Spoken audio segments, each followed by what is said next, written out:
En el episodio anterior estuvimos comentando los aspectos más oscuros de el 11M, en concreto la trama asturiana, el viaje a Asturias, qué hubo en esos vagones, el número de bombas, cuántos muertos hubo, qué dijeron las autopsias realizadas a las víctimas mortales y todo el tema relativo a las detenciones que se produjeron y por qué se produjeron. En este capítulo, y al igual que hizo la policía siguiendo los teléfonos y las tarjetas telefónicas que se encontraron en la mochila de Vallecas, vamos a analizar qué pasó en Leganés y de dónde surge el piso de Leganés. En primer lugar, tenemos que decir que hay dos versiones distintas de los hechos. Es decir, hay dos versiones distintas de cómo acaba llegando la policía o por qué acabó llegando la policía al piso de Leganés.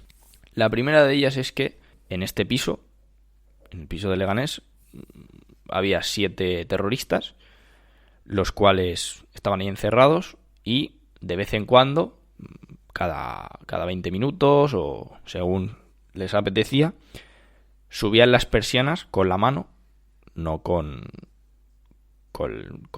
la manivela normal que usamos todos, sino con la mano, subían las persianas y disparaban una ráfaga aleatoriamente a la calle con una metralleta y decían que vamos a morir matando. Manifestaban que iban a morir matando.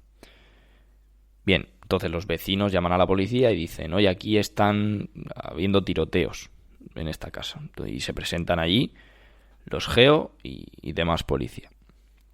Esta es la primera versión. La segunda versión es, como he dicho al principio, que esa triangulación entre las tarjetas SIM y los teléfonos daba como punto común, como punto de encuentro, en el cual estaban dichos teléfonos y dichas tarjetas, el piso de Leganés. Es decir, la policía siguiendo pues la conexión de las antenas, localizaron a estos terroristas en el piso de Leganés y allí fueron. No que hubiera ningún tiroteo, sino que simplemente fue un seguimiento electrónico, digamos. Bien, llegados a este punto, vamos a ver cuáles son las contradicciones entre la versión oficial y los hechos contenidos en el sumario. Sí, dos versiones que una vez ya entrados en materia acerca del 11M y las numerosas contradicciones, desinformaciones que lo rodean, parecen pocas. Pero realmente,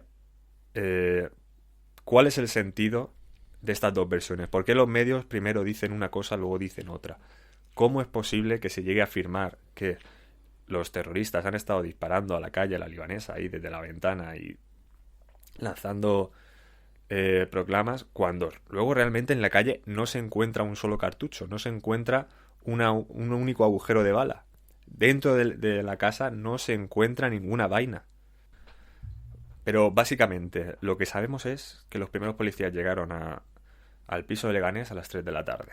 Vieron a una persona pues de rasgos marroquíes tirar la basura. Esto a las 3 de la tarde, como han dicho. Mientras estaban rodeando el edificio, esta persona, al ver a la policía, salió corriendo. Evidentemente la policía salió detrás. Bueno, se les escapó. Nadie sabe cómo.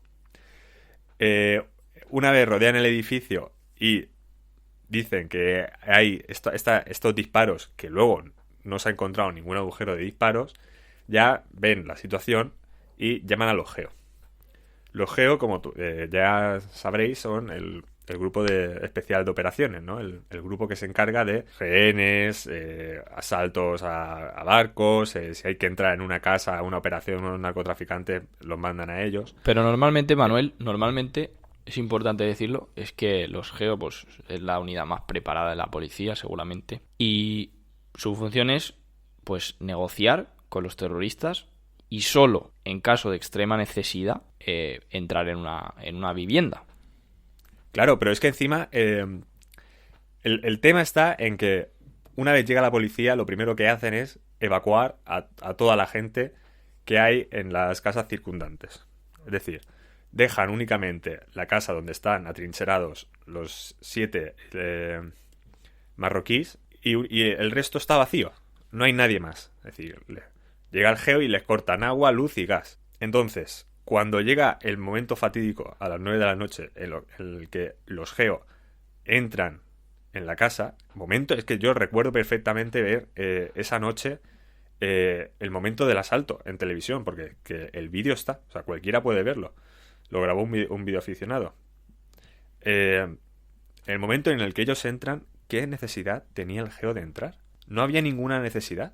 Quiero decir, yo no soy policía, pero que alguien me explique, por favor, qué sentido tiene entrar a las bravas a una casa en la que sabes que hay unos presuntos terroristas que te han dicho que están armados, que tienen bombas y que planean explotarse. ¿Qué sentido tiene entrar cuando no hay rehenes? Cuando no hay ningún vecino en los edificios colindantes que pueda resultar herido.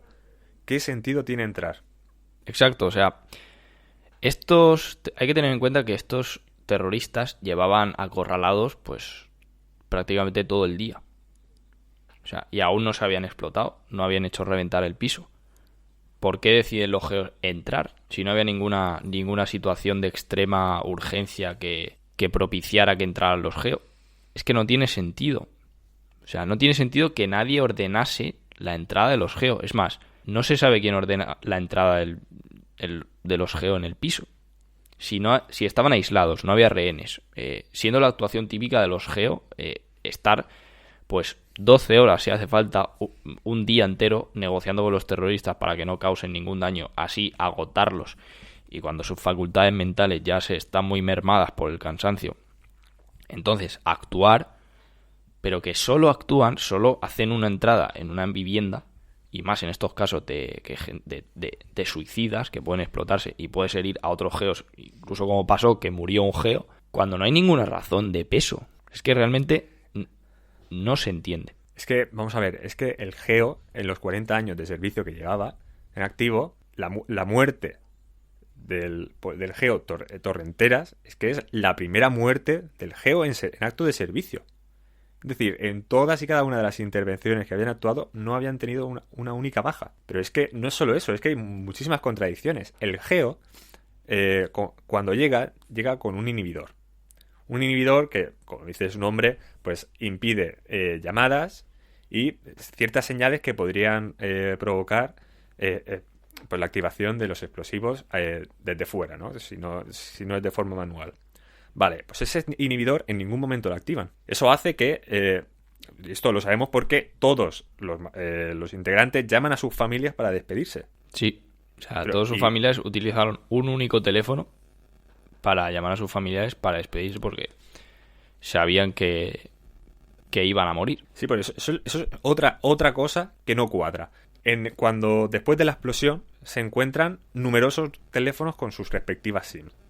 Y me estás diciendo que los islamistas esperaron pacientemente a que cada uno terminara de hacer su llamada respectiva para despedirse con el mismo teléfono. Es decir, estuvieron 3 horas llamando y el último ya llamó cuando pasan las 3 horas. ¿No podían llamar con los otros teléfonos? Estuvieron esperando, o sea, numerosas horas hasta que cada uno acabara de hacer su llamada y hacer la suya propia. Cuando había, como dice Manuel, un montón de teléfonos que fueron los que se utilizaron para supuesto, según una de las versiones, para llegar hasta el piso de Leganés. Es que no tiene ningún... Piso de Leganés, espera, Benito, piso de Leganés que justo el dueño anterior era un confidente de la policía. O sea, la policía conocía de la existencia de ese piso y estaba fichado.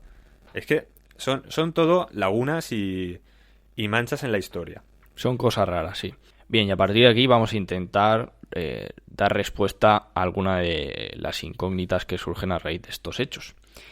La primera de ellas es ¿por qué se suicidaron? Es decir, ¿por qué estos terroristas islámicos se suicidan en un piso remoto de Leganés cuando ya está toda la zona evacuada? Es decir, ¿por qué estos terroristas no se suicidan en los trenes? Se suicidan semanas más tarde, 2 semanas más tarde, en un piso en Leganés, cuando los terroristas fundamentalistas sabemos que son suicidas. Cuando cometen el atentado, se suicidan. Pues estos no, estos deciden que los tres no, que nos vamos a suicidar 2 semanas más tarde. La segunda de ellas es si fue para matar al geo. O sea, me estás diciendo, la versión oficial nos está diciendo que se suicidan 7 terroristas para matar a un geo de la policía. O sea, sería la primera vez en la historia que se suicidan 7 para matar a uno y no que se suicida uno para matar a 7. Claro, y es que encima el medio empleado para ello es que es una idiotez. Es decir, el suicida se explota dentro de la casa, o sea, pero dentro de la habitación, en medio. No es que pongan los explosivos en la puerta esperando a que entrase el geo o que, no sé, que saliera corriendo y se lanzara sobre ellos. No, o sea, él se explota ahí en medio de la casa. Sí. Y luego otra cuestión tanto extraña es que la forma que tienen de suicidarse, como has dicho, dentro del piso y explotándose. Vamos a ver, normalmente los terroristas islámicos lo que pretenden es causar el mayor daño posible. De ser así, ¿por qué no los terroristas, teniendo metralletas, como se ha dicho en una de las versiones que tenían y estaban disparando hacia la calle, por qué no salieron corriendo hacia los geo disparándoles hasta caer abatidos para producir las mayores bajas posibles? Es decir, salen los 7 con las metralletas de la casa disparando a todo el que se pone por delante hasta que la policía los mate, les dispare a ellos. Y así, a lo mejor, con suerte, se cargan a alguien. Pero no es así. Se suicidan dentro de un piso y se mueren únicamente ellos 7. La cuarta pregunta es la forma en la que se vuelan en el piso. Como ha dicho Manuel, hay uno que se explota en una habitación y los otros 7 pues estarían por ahí, por la casa. Pues bien, se encuentran 2 cuerpos enteros. 2 cadáveres completamente intactos, muertos, pero sin ningún tipo de extremidad seccionada ni nada por el estilo. Luego se encuentran otros 3 cuerpos un tanto maltrechos, digamos, pero que se pueden reconstruir perfectamente. O sea, ya con síntomas normales de una explosión. Pues a lo mejor sin un brazo o una cosa así. Y luego se encuentran otros 2, con lo que hacemos ya 7 cuerpos, otros 2 realmente destrozados, o sea, desintegrados, casi irreconstruibles. Y así fue, o sea, no se pudieron reconstruir porque estaban tal cual a trozos, es decir, un brazo por allí, media cabeza por allá y así. También se encontró un cuerpo debajo de un colchón, es decir, raro es el islamista fundamentalista que se va a suicidar haciendo un intento de protegerse, porque si sabes que va a explotar una bomba y realmente quieres suicidarte, ¿por qué te escondes o te proteges debajo de un colchón? Para evitar tu muerte.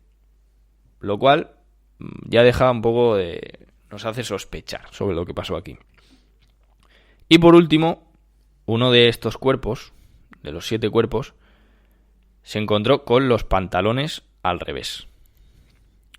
¿Qué pasa? Que uno de estos señores llegó al piso de Leganés a las 3 de la tarde y hasta que se explotaron por la noche no tuvo tiempo de ponerse los pantalones correctamente. Estuvo incómodo, no quiso estar cómodo a la hora de morir o durante toda la tarde. Ya que vas a morir, pues chico, por lo menos no estés incómodo con la ropa que llevas. Esto lo que sugiere esto es que no todos los integrantes de la banda se encontraban en el mismo sitio. Es decir, se nos ha contado en la versión oficial que estaban abrazados en corro cantando consignas árabes o consignas islamistas o el himno de Marruecos. No lo sabemos. Pero lo que deja claro esto es que había 2 que estaban muy alejados de la explosión, había otros 3 que estaban más o menos cerca, pero es que había otros 2 que estaban completamente destrozados. A lo mejor estos sí que murieron abrazados a los explosivos. Claro, y lo interesante de esto, Benito, es que en ningún momento, o sea, los medios afirmaron esto que estás diciendo de que estaban abrazados en corro, cantando sus canciones, pero esto realmente es que nadie lo vio. Porque, o sea, todas las ventanas estaban cerradas con las persianas bajadas, los medios, o sea, no hay imágenes del interior de la casa, y es que ni siquiera los geo llegaron a tener visual del interior de la casa.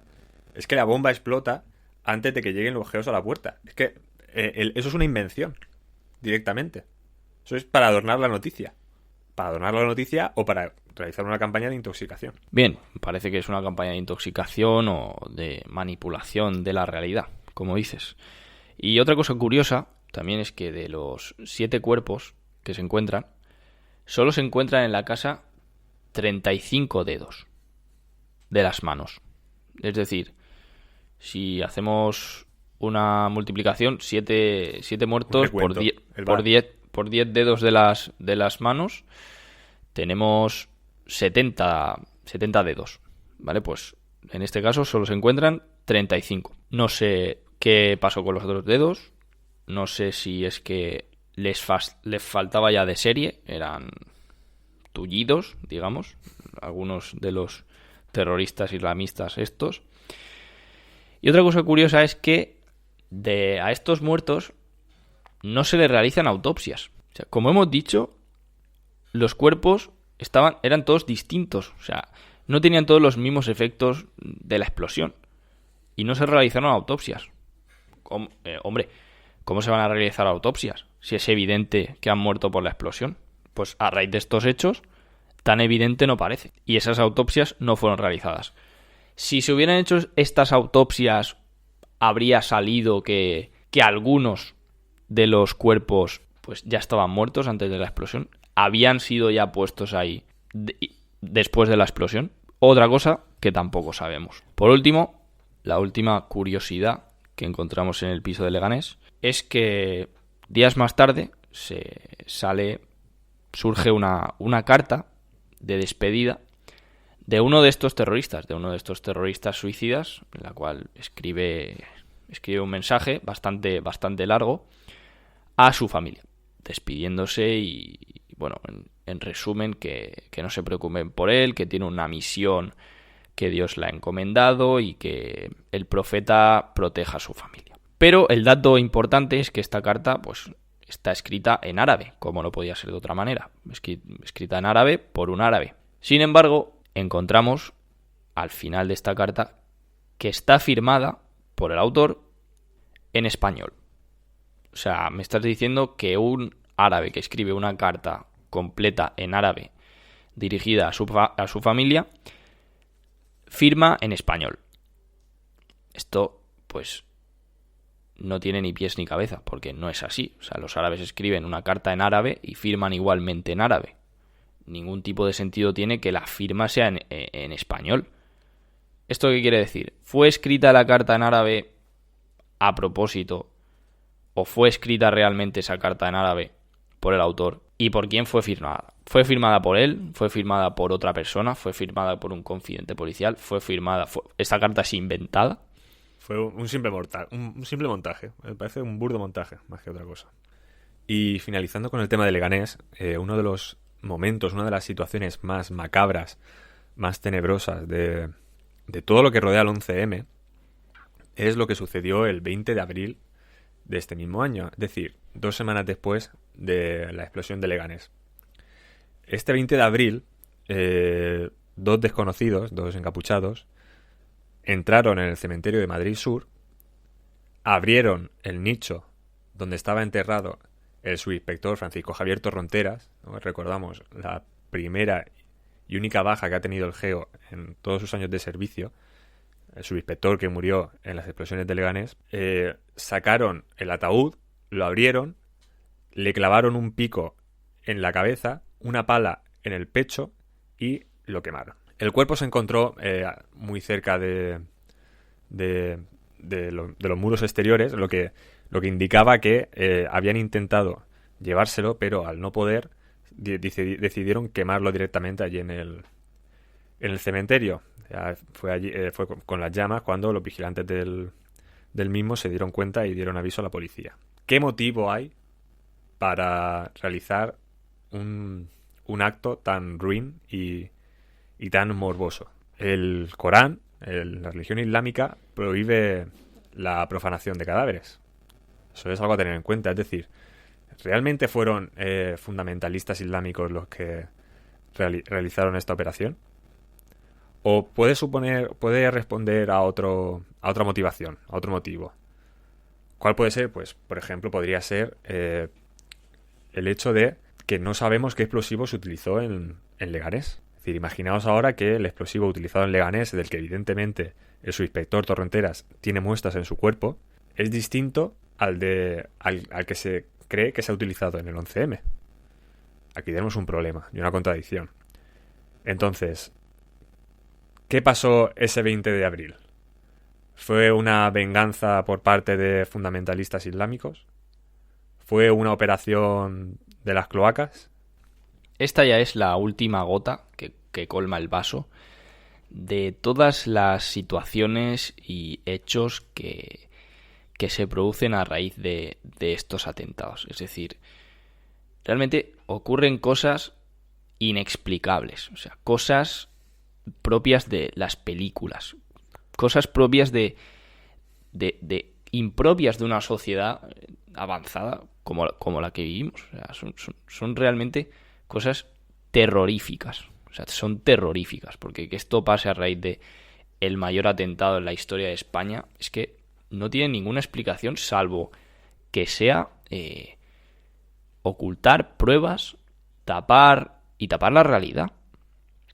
O sea, es un cúmulo continuado desde de principio a fin de cortinas de humo, de actos sobre unas pruebas para tapar otras, y de lo que deja constancia la versión oficial, y cuando se contrapone con los hechos contenidos en el sumario, es que lo que nos han contado es mentira.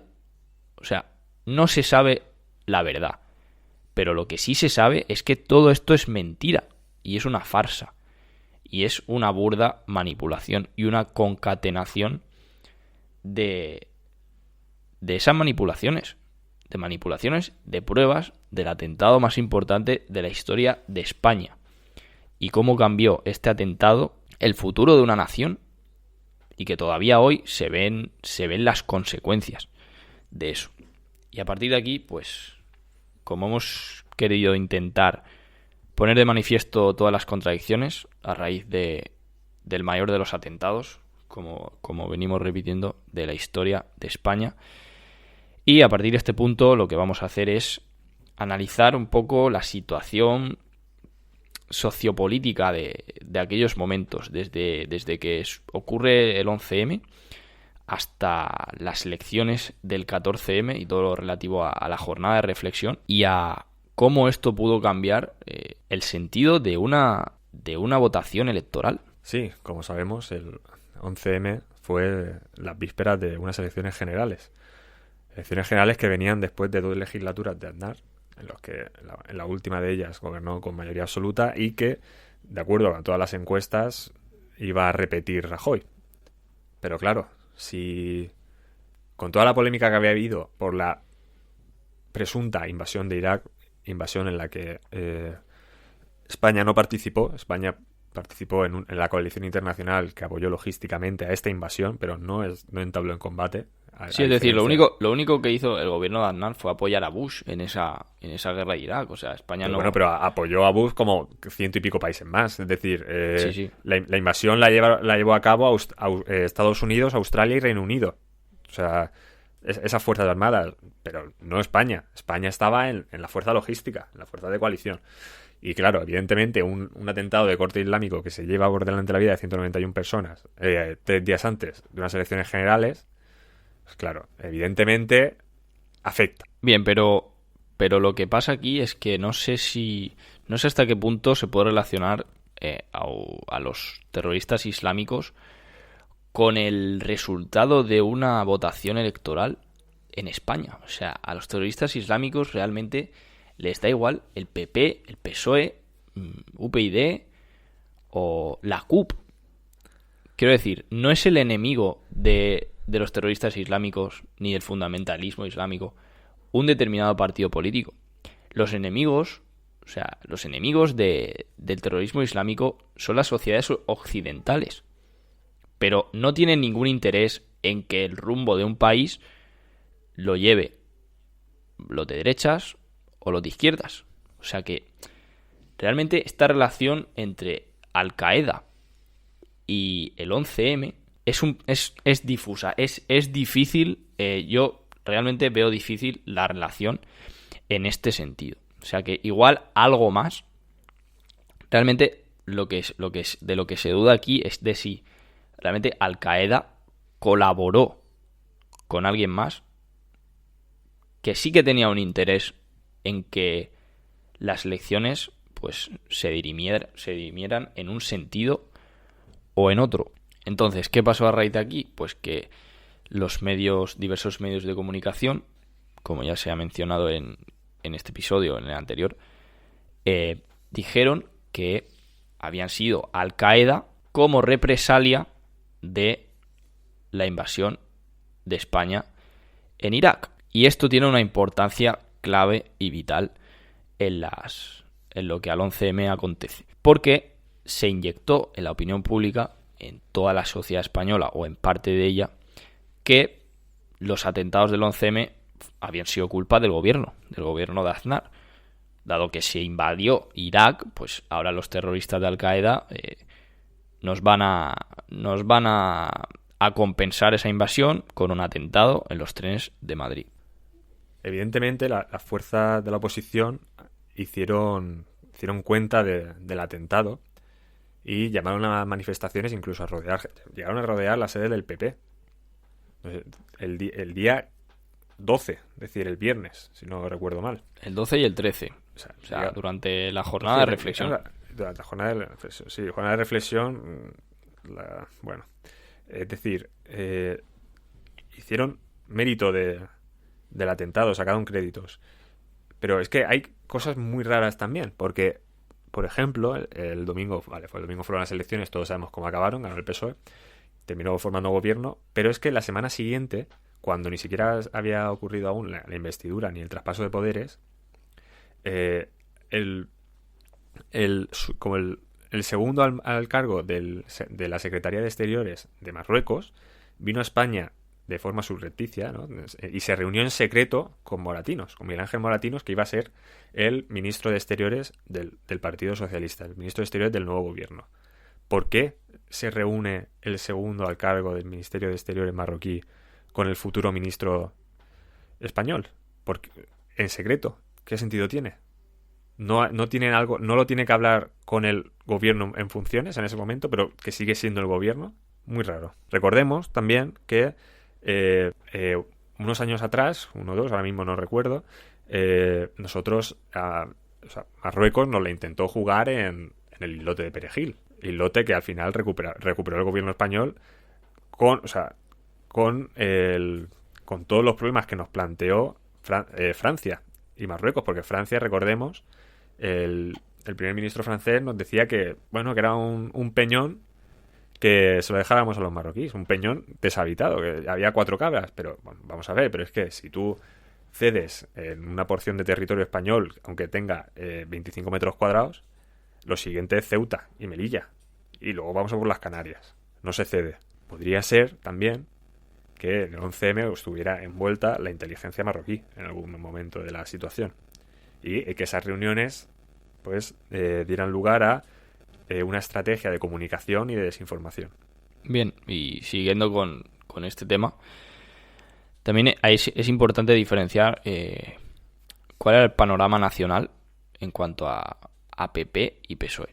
Por ejemplo, si no hubiera habido atentado, el PP revalidaba la mayoría absoluta.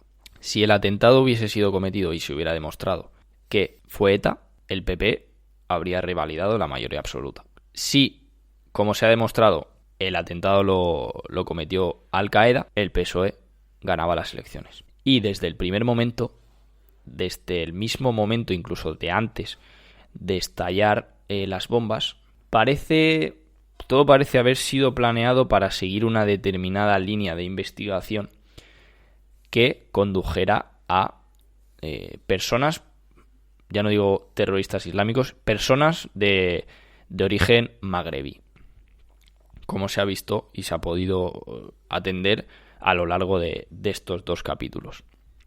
Con lo cual, esto, pues a mí personalmente me deja realmente estupefacto. O sea, ¿en qué clase de sociedad vivimos? ¿En qué clase de mundo vivimos? ¿Quién puede haber en este país que llegue al punto de organizar o beneficiarse o colaborar en un atentado terrorista para revertir la situación política española?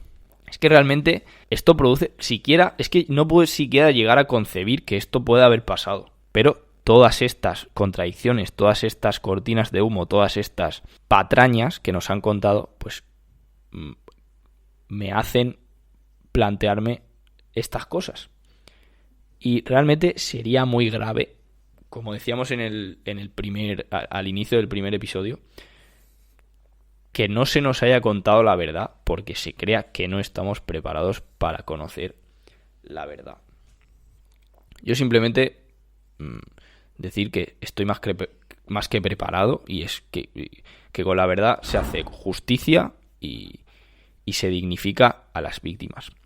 Pero otra cosa muy importante también es que la situación de ETA en España en el año 2004, que era bastante curiosa. Es decir, ETA estaba completamente acorralada, completamente acosada, casi diluida. Es decir, ETA ya no tenía capacidad para operar de ninguna de las formas, gracias a una buena gestión del terrorismo por parte del gobierno de Aznar, y que con este atentado pues ETA tenía realmente muchas cosas que ganar y nada que perder.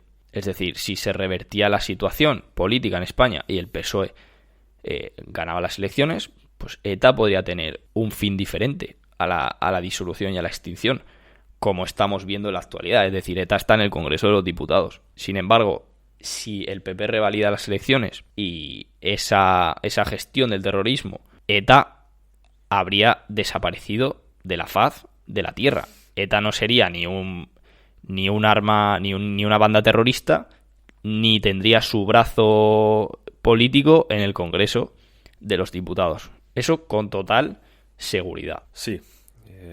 Como íbamos diciendo, nuestra intención con este doble especial es sobre todo hacer un recuerdo de las víctimas, y una cosa mucho más importante que eso es intentar que la gente tome conciencia de las numerosas fallas y agujeros argumentales que hay en todo lo que respecta al 11M. Es decir, nosotros no hemos intentado haceros una enumeración de todos los hechos, todos los nombres, los números de teléfono que lleva a qué, sino simplemente las contradicciones más obvias y más evidentes que se hacen con una simple lectura rápida, y que es lo primero que te salta a la vista. Es decir, ahora cualquiera de vosotros, una vez ha despertado este podcast en vosotros dicho interés, puede acudir a los numerosos libros y obras que hay al respecto y profundizar. Como dice Manuel, nosotros no nos estamos inventando una historia paralela inventada, sino que esto parte de un estudio minucioso de los hechos del sumario del juicio del 11M. Y ya sin más, para terminar, los que quieran profundizar un poco más en todos los datos que son ingentes, en toda la información que hay al respecto, no puedo hacer otra cosa que recomendarles los libros sobre los enigmas del 11M de Luis del Pino, y al que desde aquí pues queremos dirigirnos, porque la verdad es que estudiarse 52.000 páginas de sumario y recopilar todos estos datos en un resumen para que todo el mundo pueda acceder a ellos y entender y ser consciente de toda esta trama del 11M, pues es sin duda increíble. O sea, Luis, si algún día llegas a escuchar esto, nuestro más reconocido saludo, y que de verdad, si algún día falta alguien de los que han recopilado toda esta información, decir a la gente que los que pervivamos, pues seguiremos intentando que se haga justicia, que se haga justicia, que la verdad sea conocida y que los esto redundará que los responsables paguen, por supuesto, y que España pues pueda volver a ser lo que fue en su día y que este atentado pues destruyó completamente.